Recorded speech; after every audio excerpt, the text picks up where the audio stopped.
Hello, నేను journalist Srinivas. ఈరోజు మనం ఏపీ ఎడిషన్స్ సంబంధించి న్యూస్ పేపర్ అనాలిసిస్ చేద్దాం. ఏపీలో ఆంధ్రజ్యోతి పేపర్తో స్టార్ట్ చేద్దాం. మళ్ళీ రిటైర్మెంట్ రణం. జగన్ అధికారంలోకి వచ్చిన 2 ఏళ్లలో రిటైర్ అయిన వారికి సకాలంలో పెన్షన్, ఇతర ప్రయోజనాలు అందనే లేదు. పైగా గ్రాట్యుటీ, జీపీఎఫ్లను విడతల వారీగా ఇస్తామంటూ నేరుగా ఏజీ కార్యాలయమే ఆర్డర్ కాపీలో రాసిచ్చింది. అంటే ఖజానా ఖాళీ అయిందని పరోక్షంగా అంగీకరించడమే. రిటైర్మెంట్ వయసు పెంచని పలు విభాగాల్లో పదవి విరమణలు జరుగుతూనే ఉన్నాయి. వారికి విడతల వారి ఉత్తర్వులే దిక్కవుతున్నాయి. ఆ విడతల వారి చెల్లింపులు కూడా జరగడం లేదు అన్నట్టు ఒక వార్తని ఆంధ్రజ్యోతి ఇచ్చింది. ఎవరు అడక్కున్నా, ఏ ఉద్యోగి ఆశించకపోయినా పదవి విరమణ వయసు 2 ఏళ్లు పెంచేశారు. రిటైర్మెంట్ ప్రయోజనాలు ఇవ్వకుండా వాయిదా వేయడమే దీని వెనక అసలు ఉద్దేశం. కానీ కాలం ఆగుతుందా? 2 ఏళ్ల సమయంలో ఇట్టే గడిచిపోయింది. గురువారం నుంచి ప్రభుత్వ ఉద్యోగులు పదవి విరమణలు మళ్లీ మొదలు కానున్నాయి. సర్వీస్ మొత్తంలో వారు దాచుకున్న సొమ్మును సర్కారు చెల్లించాల్సి ఉంటుంది. ఎన్నికల ముందు జగన్ సర్కారుకు ఎదురవుతున్న మరో టెన్షన్ ఇది అన్నట్టుగా మళ్ళీ రిటైర్మెంట్ అనమాట. 2 ఏళ్ల పదవి కాలం పొడిగింపు ముగింపు. గ్రాట్యుటీ, జీపీఎఫ్, ఇతర ప్రయోజనాలపై టెన్షన్.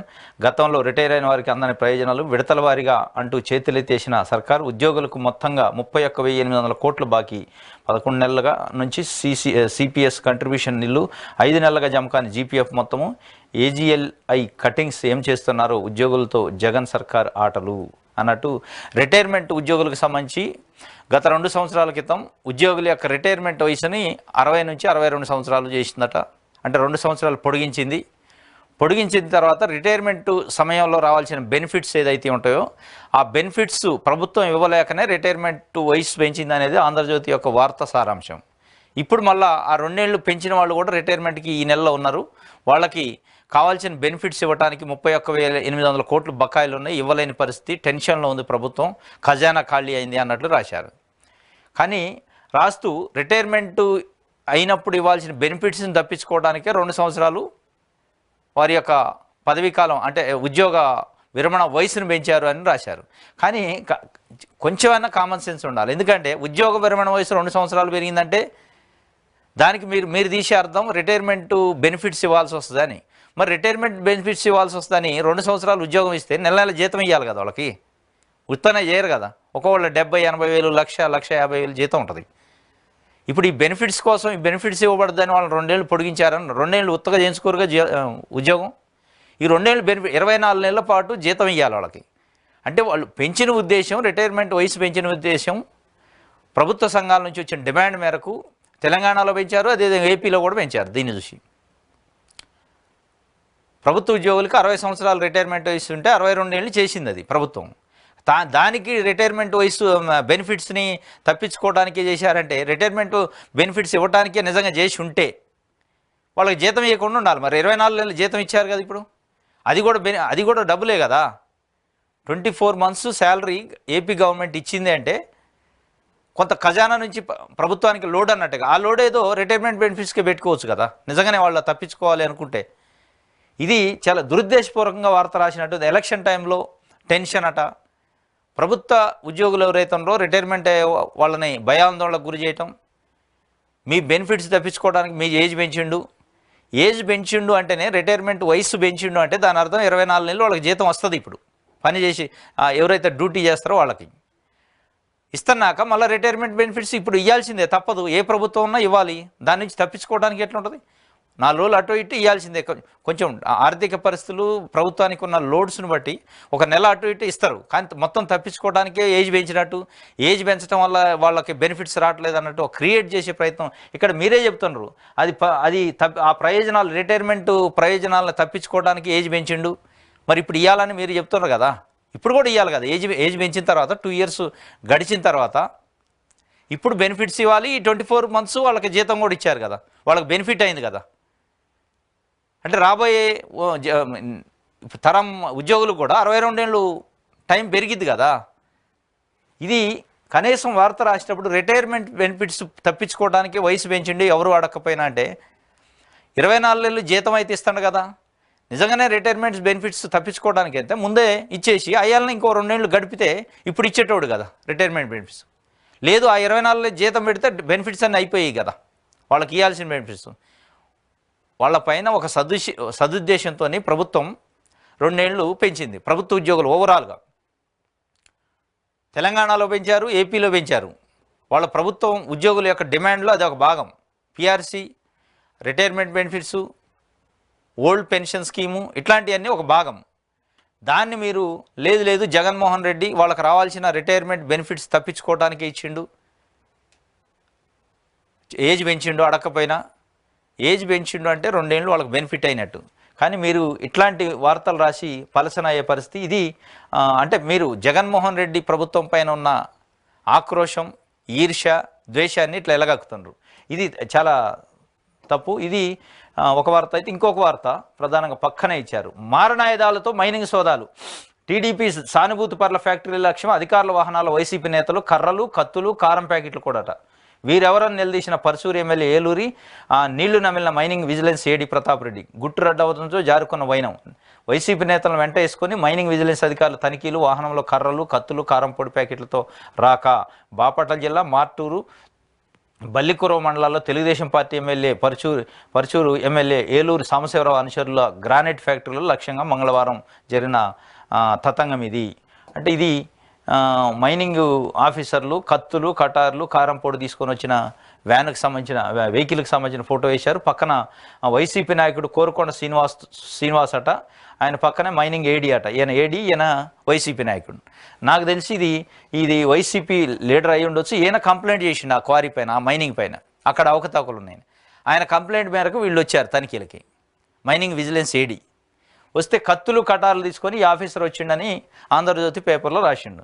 అయితే అక్కడ వీళ్ళని ఎందుకు తీసుకొచ్చారని ఏడీని నిలదీసిండట పరచూరు ఎమ్మెల్యే. నీళ్లు నమిలారట. నిజంగానే కత్తులు, కటార్లు, కారప్పొడ్లు తీసుకొని వస్తే నీళ్ళు ఎందుకు నవ్వులుతుడు?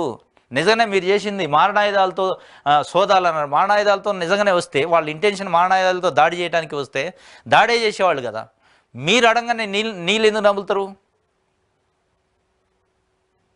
ఇది ఏ ఆఫీసర్ అయినా మారణాయుధాలతో, కత్తులు, కటార్లతో, కారం పొడులతో రావాల్సిన అవసరం ఉంటుంది. అవసరమైతే పోలీస్ ప్రొటెక్షన్ తీసుకొని వస్తారు. ఆయనకి దాడి చేస్తారని డౌట్ ఉంటే. ఇప్పుడు జనరల్గా ఏంటంటే మైనింగ్ మాఫియాలో ఆఫీసర్లను చంపే సంస్కృతి చూసినాం. ఇసుక మాఫియా, మైనింగ్ మాఫియాలో ట్రక్కులు పెట్టి గుద్ది చంపిన దాఖలాలు చూసినాం.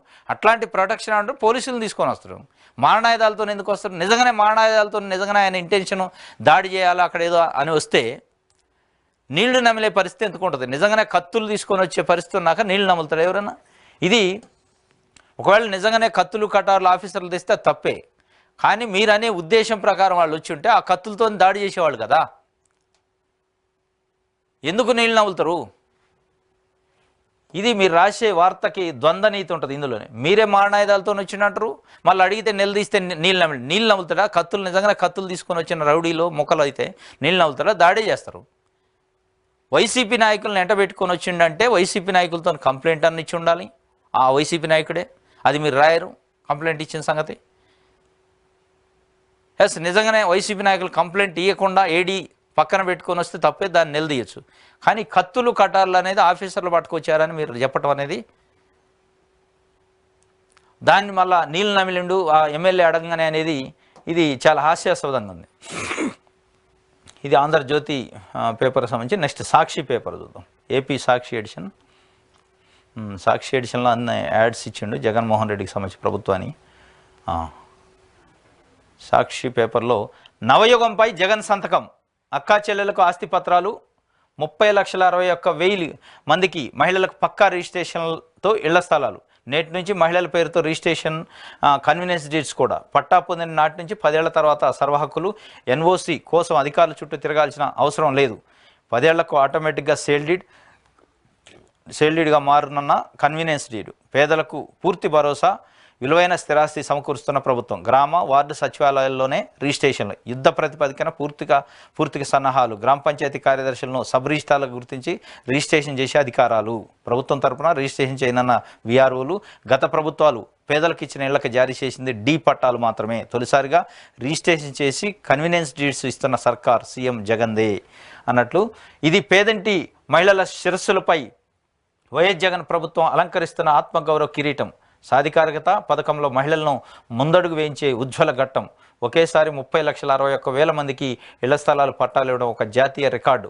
అందున వారంతా మహిళలే కావడం ఒక సామాజిక విప్లవం. ఇస్తున్నది కంటి తుడుపు డీ పట్టాలు కావు, గుండె బలమిచ్చే రిజిస్ట్రేషన్ పత్రాలు. ఈ కన్వీనియన్స్ డీడ్స్ 10 ఏళ్లలో సేల్ డీడ్గా మారుతున్నాయి అన్నట్లు ఏపీలో 30,61,000 మందికి ఒకేసారి ఒకే దఫగా వాళ్ళకి ఇచ్చిన ఇళ్ల పట్టాలకు సంబంధించి డీ పట్టాలు కాకుండా, అసైన్మెంట్ పట్టాలు కాకుండా వాళ్ళకి డైరెక్ట్ రిజిస్ట్రేషన్ కన్వీనియన్స్ డీడ్స్ అంటారు. కన్వీనియన్స్ డీడ్స్ అంటే ఒక 10 years తర్వాత డీడు ఆటోమేటిక్గా సేల్ డీడు అయిపోద్ది, ఆటోమేటిక్గా పూర్తి పట్టా హక్కులు వస్తాయి వాళ్ళకి. ప్రభుత్వంతో ఎట్లాంటి లింక్ లేకుండా దాన్ని కావాలంటే అమ్ముకోవచ్చు, గిఫ్ట్ ఇవ్వచ్చు, ఎవరికైనా ట్రాన్స్ఫర్ చేయొచ్చు. ఆ హక్కులు ఇచ్చే విధంగా మొట్టమొదటిసారి దేశంలోనే 31,61,000 మందికి మహిళలకి, అది కూడా రిజిస్ట్రేషన్ గ్రామంలోనే, వారున్న గ్రామంలోనే, ఎక్కడికి పోయే పని లేదు. మండల హెడ్ క్వార్టర్కో నియోజకవర్గ హెడ్ క్వార్టర్కో పోకుండా ఆ గ్రామంలో ఉన్న గ్రామ సచివాలయంలో గ్రామ పంచాయతీ సెక్రటరీ రిజిస్ట్రేషన్ చేస్తారు, రిజిస్టార్గా గుర్తించారు వారిని. వారి గ్రామంలోనే వారి కళ్ళ ముందే 30,61,000 మందికి మహిళలకి పట్టాలు ఇస్తున్నారు. డీ పట్టాలు కాదు, కన్వీనియన్స్ డీడ్స్ అంటారు. కన్వీనియన్స్ డీడ్స్ని 10 సంవత్సరాల తర్వాత ఆటోమేటిక్గా ఏ అధికారి దగ్గరికి పోయి ఎన్ఓసి తీసుకోవాల్సిన అవసరం లేదు, ఓఆర్సీ తీసుకోవాల్సిన అవసరం లేదు. ఇప్పుడు ఇప్పటివరకు మనకి ఇచ్చిన ఇక్కడ తెలంగాణలో కానీ ఏపీలో కానీ ఏదైతే పేదలకు ఇచ్చే ఇళ్ల పట్టాలు డీ పట్టాలు అంటారు వాటిని, అసైన్మెంట్ ల్యాండ్స్, వాటిని అమ్ముకోవడానికి వీల్లేదు. తప్పనిసరిగా వాళ్ళే అనుభవించాలి, వాళ్ళ వారసులు అనుభవించాలి. ఇప్పుడు వీళ్ళు ఇచ్చేది డీ పట్టాలు కాకుండా కన్వీనియన్స్ డీడ్స్ 10 years తర్వాత సేల్ డీడ్గా మారితే ఆటోమేటిక్గా వన్స్ సేల్ డీడ్ అయిందంటే వాళ్ళు ఎవరికైనా అమ్ముకునే హక్కు వస్తారు. ఇది చాలా చారిత్రాత్మకమైన విషయం. ఎందుకంటే ఎన్నో గవర్నమెంట్లు, ఎంతమందో ముఖ్యమంత్రులు పట్టాలు ఇచ్చారు, కానీ ఇట్లాంటి పట్టాలు ఇవ్వాలి. కన్వీనియన్స్ డీడ్స్ మొట్టమొదటిసారి ఇస్తున్నారు దేశంలో, అది కూడా 30,61,000 మందికి ఎట్ ఏ టైం ఇవ్వటం అనేది చాలా హర్షణీయం. మహిళలకు సంబంధించి ఇది చాలా తీపి కబురు అనమాట. దట్టు చాలా నామినల్ ఫీజుతోనే రిజిస్ట్రేషన్ చేయటం కూడా చాలా గొప్ప విషయం. దీన్ని హర్షించాల్సిందే తప్పనిసరిగా.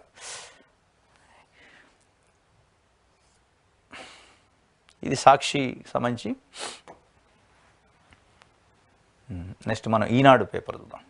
ఈనాడులో ఏపీకి సంబంధించి ప్రోత్సాహకాలంటూ మోత, రాయితీల్లో కోత, బీసీల ఉద్ధరణ పేరుతో పచ్చి అబద్ధాలు, పారిశ్రామికవేత్తలుగా ఎదిగేందుకు ఊతమేమని జగన్ సర్కార్, భూముల ధరలు పెంచి నయవంచన, పరిశ్రమల ఏర్పాటుకు వెనకబడిన వర్గాలు మల్లగొల్లాలు, మాట్లాడితే సంక్షేమానికి నేనే బ్రాండ్ అంబాసిడర్ అంటారు జగను. సభలు సమావేశాల్లోనూ సంక్షేమ జపమే చేస్తుంటారు. నా ఎస్సీలు, నా బీసీలు, నా ఎస్టీలు, నా మైనారిటీలు అంటూ ప్రేమను ఒలకబోస్తూ ఆయా వర్గాల వారిని మాటలతో మురిపించడంలో ఆయన మరిపించే వారే ఉండరేమో. బడుగు బలహీన వర్గాల ప్రజలను ఉద్ధరించడమే తన జీవిత పరమార్థం అన్నట్లు ఆయన వెళ్ళవేసి మాటలు మేడి పండు చందమే. ఇది బడుగు బలహీన వర్గాలకు సంబంధించి బీసీల ఉద్ధరణ పేరుతో ఈ స్కీమ్ని ప్రోత్సాహకాల్లో మోత, రాయితీల్లో కోత అని ఈనాడు పేపరు ఒక వార్తను రాసింది.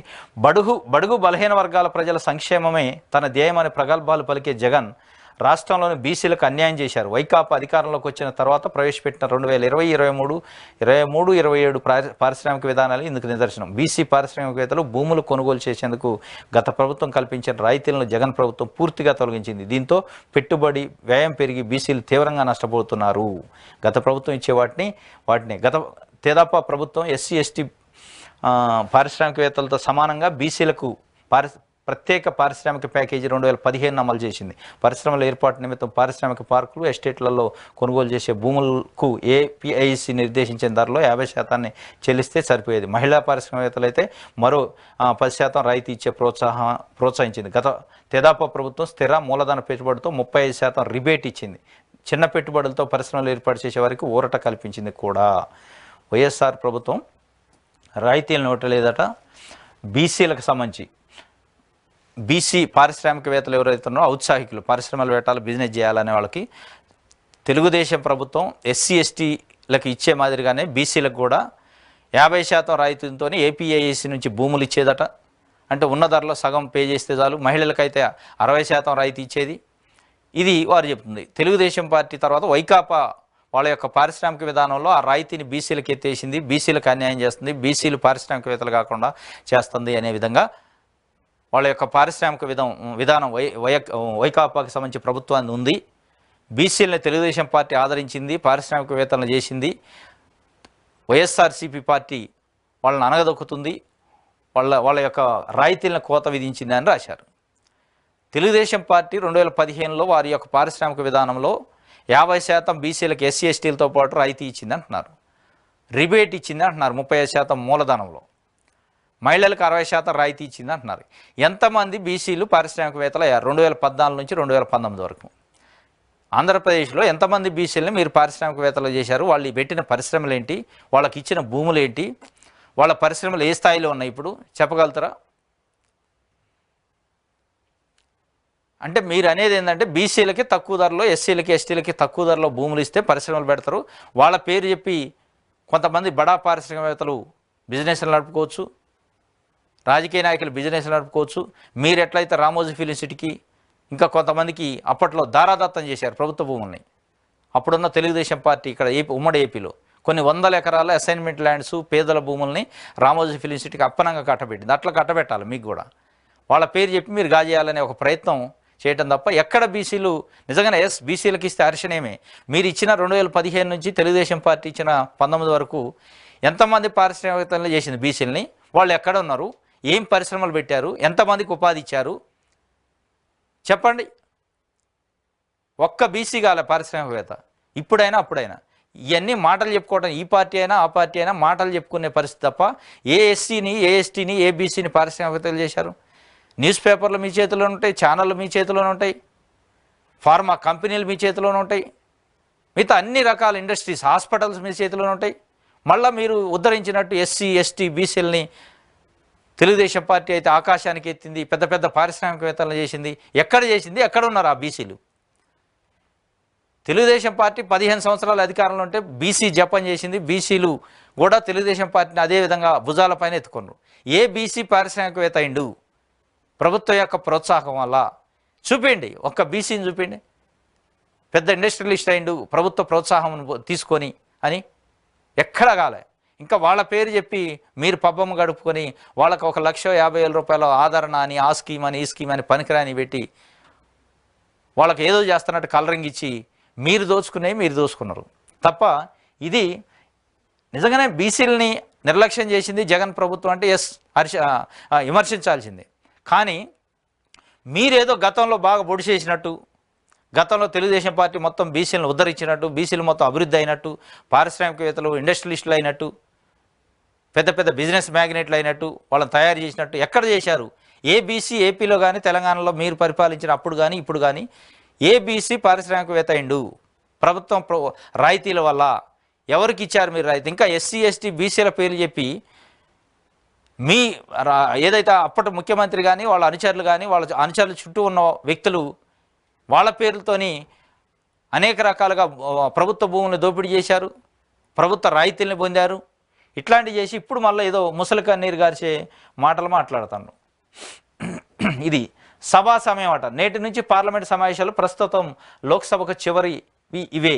కొత్త భవనంలో రాష్ట్ర ప్రతిపక్షంగా ఆర్థిక సర్వే ప్రవేశపెట్టనున్న నిర్మలా సీతారామన్. రేపు మధ్యంతర బడ్జెట్, ప్రతిపక్ష సభ్యుల సస్పెన్షన్ ఎత్తివేత.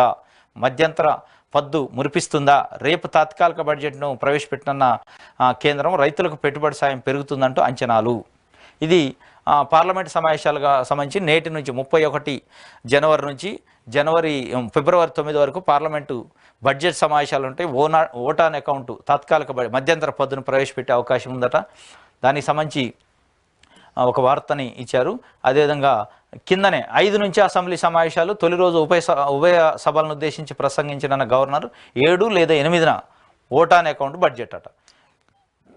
ఏపీలో 5వ తారీఖు నుంచి అసెంబ్లీ సమావేశాలు, ఫిబ్రవరి 5 నుంచి. ఎందుకంటే ఈరోజు రేపు ఫస్ట్న ఓట్ ఆన్ అకౌంట్ బడ్జెట్ కేంద్రం ప్రవేశపెడితే ఈ ఏపీకి సంబంధించి ఏమేమి ఉన్నాయి, ఏపీకి రావాల్సిన నిధులు ఎంత వస్తున్నాయి, బడ్జెట్లో ఏం కేటాయించారనేది చూసుకొని 5వ తారీఖు నుంచి అసెంబ్లీ సమావేశాలు, 6 లేదా 7 లేదా 8న ఓట్ ఆన్ అకౌంట్ బడ్జెట్ ఏపీది అసెంబ్లీలో ప్రవేశపెట్టవచ్చు అనే వార్తను కూడా, అంటే ఫిబ్రవరి 5 నుంచి అసెంబ్లీ ఉంటుంది, 7 నాడు కానీ 8 నాడు కానీ ఓట్ ఆన్ అకౌంట్ బడ్జెట్ ఉంటుందని ఒక వార్తని ప్రధానంగా ఈనాడు పేపర్లో వేశారు. నెక్స్ట్ దిశ పత్రిక చూద్దాం. దిశ పేపర్లో ఈరోజు వచ్చిన ఐటమ్స్. మాగంటకు no chance. విశ్వ ప్రయత్నం చేసిన బాలినేని ఎంపీ మాగంట శ్రీనివాసరెడ్డికి వచ్చే ఎన్నికల్లో సీట్ ఇచ్చే అవకాశం లేదని వైసీపీ తేల్చేసింది. ఒంగోలు ఎంపీ బరిలో చెవిరెడ్డి భాస్కర్ రెడ్డిని దింపాలని నిర్ణయించింది. మాగంటి విషయంలో సీఎం జగన్ పట్టు విడలేదు. మాజీ మంత్రి బాలినేని సైతం వెనక్కి తగ్గలేదు. 2 రోజుల నుంచి సీఎంను కలిసి ఎలాగైనా ఒప్పించాలని బాలినేని విశ్వప్రయత్నం చేశారు. సోమవారం అపాయింట్మెంట్ దొరకలేదు. మంగళవారం సీఎంఓ నుంచి పిలుపు వచ్చింది. చెవిరెడ్డికి సహకరించాలని అధిష్టానం కోరడంతో మీ ఇష్టం వచ్చినట్లు చేసుకోండి చెప్పి బాలినేని అలిగి హైదరాబాద్ వెళ్ళిపోయారు. దీంతో ఉమ్మడి ప్రకాశం, నెల్లూరు జిల్లాలోని వైసీపీ శ్రేణుల్లో ఆందోళన నెలకొంది అన్నట్టు ఒక వార్త. మాగంటి శ్రీనివాసరెడ్డి అన్న సుబ్బరామిరెడ్డి దగ్గర నుంచి ప్రకాశం జిల్లా రాజకీయాల్లో తమదైన ముద్ర వేసుకున్నారు. కాంగ్రెస్, టీడీపీ నుంచి మాగంటి శ్రీనివాసరెడ్డి ఎంపీగా గెలుపు ఓటములు చవిచూసిన జిల్లా ప్రజలతో అనుబంధాన్ని సజీవంగా కొనసాగిస్తున్నారు. గత ఎన్నికల్లో టీడీపీ నుంచి వైసీపీలో చేరారు. ఒంగోలు ఎంపీగా విజయం సాధించారు. ఈ దఫా తన కుమారుడు రాఘవరెడ్డి పోటీ చేస్తారని మాగంట ప్రకటించారు. అందుకు మాజీ మంత్రి బాలినేని మద్దతు పలికారు. ఒంగోలు ఎంపీ బరిలోకి బాలినేని బహుమరిది వైవి సుబ్బారెడ్డి దిగాలని ప్రయత్నించారు. 2014లో ఒంగోలు ఎంపీగా విజయం సాధించిన 2019లో వైవికి అవకాశం దక్కలేదు. ఈసారి ఆయన పోటీ చేయాలనుకున్నారు. బాలినేని, వైవి మధ్య విభేదాలతో పార్టీ నష్టపోతుందని వైవికి ఉత్తరాంధ్ర జిల్లాల పార్టీ బాధ్యతలు అప్పగించారు. ఈయన బాలినేని శ్రీనివాసరెడ్డి అదేవిధంగా మాగంటి శ్రీనివాసరెడ్డి, వీళ్ళిద్దరికీ బాలినేని శ్రీనివాసరెడ్డి మాజీ మంత్రి, వైసీపీకి సంబంధించి సీనియర్ నాయకుడు. ఆయన ఎమ్మెల్యేగా ఉన్నారు. ఈయన ఒంగోలు ఎంపీగా ఉన్నారు. ఈయనకి మళ్ళా వైసీపీ ఎంపీ టికెట్ ఒంగోలు నుంచి ఇవ్వాలని బాలినేని శ్రీనివాసరెడ్డి పట్టుబడుతున్నారు. వైసీపీ అధిష్టానం పైన, జగన్ పైన ఒత్తిడి తెచ్చారు. కానీ అక్కడ చెవిరెడ్డి భాస్కర్ రెడ్డిని నిలపాలని ఒంగోలు ఎంపీగా వైసీపీ దృఢంగా నిశ్చయించుకుంది. కాబట్టి వీరి యొక్క ప్రయత్నాలు విఫలమయ్యాయని ఈయన అలిగారు అని చెప్పి బాలినేని శ్రీనివాసరెడ్డి అలిగి మీ ఇష్టం వచ్చినట్టు చేసుకోండి అని హైదరాబాద్ వచ్చినట్టు ఒక వార్తని దిశ పత్రిక రాసింది. మాగంటి శ్రీనివాసరెడ్డి టీడీపీలో జాయిన్ కావడానికి ప్రయత్నం చేస్తున్నట్టు. మాగంటి శ్రీనివాసరెడ్డి బావమరిది వైవి సుబ్బారెడ్డి గతంలో 2014లో వైసీపీ ఎంపీగా ఒంగోలు నుంచి ఉన్నారు. వారికి 19లో టికెట్ ఇవ్వకుండా ఈయనకి ఇచ్చారు. ఇప్పుడు ఈ ముగ్గురు మధ్య పోటీలో ఆ సీటుని చెవిరెడ్డి భాస్కర్ రెడ్డికి ఇస్తున్నట్టు, చెవిరెడ్డి భాస్కర్ రెడ్డికి సహకరించాలని బాలినేనికి జగన్మోహన్ రెడ్డి, ఆయన సంబంధించిన ముఖ్య హైకమాండ్ ఏదైతుందో సజ్జల రామకృష్ణారెడ్డి కానీ విజయసాయి రెడ్డి కానీ చెప్పినట్టు మీ ఇష్టం వచ్చినట్టు చేసుకోండి, మీ ఇష్టం వచ్చిన వాళ్ళకి ఇచ్చుకోండి అని ఆయన అలిగి వెళ్ళినట్టు ఒక వార్తను రాసిండు. దీనిపైన నెల్లూరు అదేవిధంగా ఒంగోలుకు సంబంధించి పార్టీ కేడర్లో గందరగోళం నెలకొంది అన్నట్లు ఒక వార్తని దిశ పేపర్ రాసింది. అదేవిధంగా రాజ్యసభ ఎన్నికలపై టీడీపీ యాక్షన్ ప్లాన్, బలం లేకున్నా పోటీకి సిద్ధం, 50 మంది ఎమ్మెల్యేల మద్దతు ఉందని ప్రకటన. అంతర్మదనంలో అధికార పార్టీ. రాష్ట్రంలో 3 రాజ్యసభ స్థానాలకు ఫిబ్రవరి 27 ఎన్నికలు జరగనున్నాయి. అసెంబ్లీలో బలాబలాల ప్రకారం 3 సీట్ల అధికారం వైసీపీ వశం కానున్నాయి. టీడీపీకి 1 సీటు కూడా దక్కే అవకాశం లేదు. అయితే తమకు 50 మంది ఎమ్మెల్యేల మద్దతు ఉందని, ఖచ్చితంగా 1 సీటును గెలుస్తామని టీడీపీ సీనియర్ నేత గోరంట్ల బుచ్చే చౌదరి ప్రకటించారు. రాజకీయాల్లో సంచలనం రేకెత్తిన టీడీపీ నిర్ణయం వెనక ఎమ్మెల్సీ ఎన్నికల వ్యూహం దాగిందని చర్చ జరుగుతుంది. గత మార్చిలో ఎమ్మెల్యే కోట ఎమ్మెల్సీ ఎన్నికల్లో టీడీపీ అభ్యర్థి పంచమర్తి అనురాధ అనూహ్యంగా గెలిచారు. వైసీపీ సభ్యుల క్రాస్ ఓటింగ్తోనే ఆమె నెగ్గగలిగారు. రాజ్యసభ ఎన్నికల్లోనూ అదే సీను రిపీట్ అవుతుందని టీడీపీ వర్గాలు అంటున్నాయి. ఇది అక్కడ దాదాపు 44 మంది ఎమ్మెల్యేలు అవసరం ఒక రాజ్యసభ మెంబర్ గెలవాలంటే. ఏపీలో ఇప్పుడున్న సంఖ్య ప్రకారం 44 మంది ఎమ్మెల్యేలు అవసరం అయింది. కాకపోతే టీడీపీకి 23 ఉన్నాయి. 23లో 18కి పడిపోయింది. కొంతమంది అనర్హత వేటుబడింది. ఒక అతను రిజైన్ చేశారు, గంటా శ్రీనివాసరావు. కానీ పోటీలో పెట్టాలని చూస్తుంది ఒక అభ్యర్థికి. పోటీలో పెడితే దాదాపు 44 మంది అవసరమైంది. కానీ 50 మంది మద్దతు ఉందని గోరంట్ల బుచ్చే చౌదరి చెప్పారు. మరి ఇది ఏ రాజ్యాంగ స్ఫూర్తి, ఏ విలువలు వారు చెప్పాలి. ఎందుకంటే 2014 నుంచి 19 కాలం మధ్యలో కూడా ఇదే చంద్రబాబు నాయుడు గారు వైసీపీ నుంచి గెలిచిన 23 మంది ఎమ్మెల్యేలను తీసుకొని 4గురిని మంత్రి చేశారు. ఆదినారాయణ రెడ్డి కానీ, భూమా అఖిలప్రియ కానీ, సుజయ్ కృష్ణ రంగారావు కానీ, ఇంకొక పర్సన్, 4గురిని వైసీపీ నుంచి గెలిచిన వైసీపీ ఫ్యాన్ సింబల్ మీద గెలిస్తే తీసుకొని మంత్రి పదవి డైరెక్ట్ గవర్నమెంట్లోకి తీసుకున్నారు. ఇది వీళ్ళు చేస్తే సంసారం, ఇంకోళ్ళు చేస్తే వ్యభిచారం. ఇదే వేరే పార్టీ వాళ్ళు అట్లాంటి తెలుగుదేశం పార్టీ నాయకులను గుంజుకోవడానికో లేదా బలం లేకుండా పోటీ పెడితే రాజ్యాంగ స్ఫూర్తికి విరుద్ధం, భారత ప్రజాస్వామ్యానికి విరుద్ధం, తొంగలో దొక్కారు, ఇది అదే మాటలు చెప్పారు. ఇప్పుడు మరి క్యాండిడేట్ పెడతారు. మీకు ఉన్నది 18 మంది అంటే మీ ఉద్దేశం ఏంది? అంతే, ప్రజాస్వామ్య స్ఫూర్తికి విరుద్ధమే కదా. 23 మంది మీకు ఉంటే దాంట్లో కొంతమంది పోతే ఇంకా 18 మంది ఉన్నారు. 18 మందితోనే ఎట్లా గెలుస్తారు? అంటే క్రాస్ ఓటింగ్, డబ్బులు పెట్టి కొనుక్కోవాలనే ప్రయత్నం చేస్తున్నారు. ఇది ప్రజాస్వామ్యం స్ఫూర్తే? మీరు చేస్తే సంసారం, యువతలోడు చేస్తే వ్యభిచారం, వేరే వాళ్ళు చేస్తే. మీరు 2014 19 మధ్యలో చేసిన మంత్రులు ఇవ్వటం, నలుగురికి వైఎస్ఆర్సీపీ ఎమ్మెల్యేలకి 23 మందిని వైఎస్ఆర్సీపీ వాళ్ళని తీసుకోవటం, ఇది రాజ్యాంగానికి విరుద్ధం, ప్రజాస్వామ్య స్ఫూర్తికి విరుద్ధం. దాన్ని ప్రజలు గమనించారు. ప్రజలు గమనించే మీకు చెంప చెళ్ళు అనిపించారు. మళ్ళీ అయ్యే ప్రయత్నాలు చేస్తాను. ఎందుకు ఆ రాజ్యసభతో వచ్చేది ఉంది, పోయేది ఉంది. నిజంగానే ప్రజలు మ్యాండేటరీ తలుచుకుంటే, ప్రజలు మిమ్మల్ని అభిమానిస్తే 2 నెలల్లో ఎన్నికలు ఉన్నాయి, ప్రభుత్వమే వస్తుంది కదా. మీ మీద నిజంగానే విశ్వసనీయత ఉంటే ఇట్లాంటివి చేస్తే పరువు బాగుట్టుకుంటారు అన్నట్టు. ఇది రాజ్యసభకు చిరంజీవి అట. యూపీ నుంచి పంపే యోచనలో బీజేపీ, కాపు ఓట్ బ్యాంక్పై కమలం ఫోకస్ అన్నట్లు కూడా ఒక వార్తని. చిరంజీవి, సినీ నటుడు చిరంజీవి, పవన్ కళ్యాణ్ వాళ్ళ ఒక బ్రదర్, ఆయనకి రాజ్యసభ ఇవ్వటానికి చూస్తున్నట్టు, రాజ్యసభకి ఇచ్చి అక్కడ కాపు ఓట్లని బీజేపీకి కన్వర్ట్ చేసుకోవడానికి చూస్తున్నట్టు ఒక వార్తను ప్రధానంగా ఇచ్చింది. దాన్ని చూద్దాం. 6వ పేజీలో ఉందట. రాజ్యసభకి చిరంజీవి గతంలో కూడా వారు రాజ్యసభకు ప్రాతినిధ్యం వహించారు, కాంగ్రెస్ పార్టీలో కేంద్ర మంత్రిగా చేశారు. ఇప్పుడు కూడా అదే ప్రణాళిక చేస్తున్నట్టు అర్థమవుతుంది. రాజ్యసభకు కేంద్ర మంత్రికి అవకాశం. మొన్న అయోధ్యకు ఆహ్వానం, నిన్న పద్మ విభూషణ్ ప్రకటన. కాపు ఓట్ బ్యాంక్పై కమలం ఫోకస్. ఏపీ రాజకీయాల్లో ఏం జరుగుతుందో, కేంద్రంలో అధికారంలో ఉన్న బీజేపీ మరోసారి విజయం సాధించి హ్యాట్రిక్ కొట్టాలని ఉవ్విళ్ళూరుతుంది. ఈ క్రమంలోనే ఏపీపై ప్రధానంగా ఫోకస్ పెట్టింది. అక్కడ ప్రాంతీయ పార్టీ అయిన పవన్ కళ్యాణ్ నేతృత్వంలోని జనసేనతో పొత్తు పెట్టుకుంది. ఈ మేరకు ఏపీలో ఉన్న కాపు సామాజిక వర్గాన్ని తమ ఓట్ బ్యాంక్గా మలుచుకునేందుకు మెగాస్టార్ చిరంజీవిని బీజేపీ తరఫున యూపీ నుంచి రాజ్యసభకు పంపినట్లు తెలుస్తుంది. మళ్ళీ క్యాబినెట్లోకి మెగాస్టార్ అన్నట్లు కూడా ఒక వార్తని. కాపు ఓట్ బ్యాంక్ని ప్రధానంగా బీజేపీ జనసేన పొత్తులో భాగంగా బీజేపీ కూటమికి కాపు ఓట్ బ్యాంక్ కన్వర్ట్ కావడానికి చిరంజీవి కాపు సామాజిక వర్గం కాబట్టి, పవన్ కళ్యాణ్ కూడా వాళ్ళ బ్రదర్ కాబట్టి, యూపీ నుంచి రాజ్యసభకు పంపించి కేంద్ర మంత్రిగా అవకాశం ఇచ్చి వారిని గౌరవించాలి అనే ఉద్దేశం ఉన్నట్లు పద్మ విభూషణ్ అవార్డు ప్రకటించారు. అదేవిధంగా అయోధ్య కూడా ప్రత్యేకమైన ఆహ్వానం పంపారు. వారు కూడా అయోధ్యకు పోయారు ఫ్యామిలీ, కుటుంబ సమేతంగా. ఇదంతా చూస్తుంటే ఇట్లా ఉంది అని దిశ పేపర్ ఒక వార్తని, అంటే వారికి కేంద్ర మంత్రి, రాజ్యసభ ఇచ్చి కేంద్ర మంత్రి ఇవ్వాలని ఆలోచన చేస్తుంది. దాని ద్వారా కాపు ఓట్ బ్యాంక్ని కన్వర్ట్ చేసుకోవడానికి చూస్తున్నట్టు ఒక వార్తను ప్రధానంగా దిశ పేపరు ఈరోజు వేసింది. ఇది ఏపీకి సంబంధించిన న్యూస్ పేపర్లో ఎనాలిసిస్.